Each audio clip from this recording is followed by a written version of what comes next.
നാളെ ഇന്ത്യയുടെ ചലച്ചിത്ര ഇൻഡസ്ട്രി ഈ ആറടിക്കാരൻ്റെ ചുറ്റും കറങ്ങാൻ പോവുകയാണെന്ന് സലീം ഖാനും ജാവേദ് അക്തറും അറിഞ്ഞിരുന്നോ? അറിയില്ല. പക്ഷെ അവരുടെ പുതിയ സിനിമയിൽ ഈ മനുഷ്യനെ മാത്രമേ അവർക്ക് കാണാനായുള്ളൂ. പക്ഷേ സംവിധായകൻ പ്രകാശ് മെഹ്റയ്ക്ക് അമിതാഭിനെ ഉൾക്കൊള്ളാനായില്ല.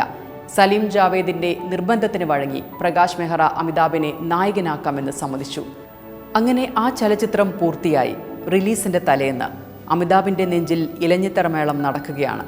ഈ സിനിമ ഇൻഡസ്ട്രിയിൽ ഇനി താൻ ഉണ്ടാകുമോ അതോ മുംബൈയിൽ നിന്ന് വണ്ടി കയറുമോ? ആ ജഡ്ജ്മെൻറ്റ് ഡേ ആണ് നാളെ.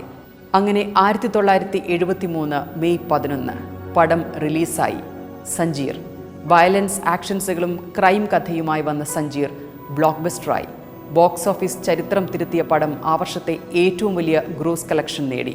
സഞ്ജീറിലെ അഭിനയത്തിന് ആ വർഷത്തെ മികച്ച നടനുള്ള ഫിലിം ഫെയർ അവാർഡ് അമിതാഭ് ബച്ചന്.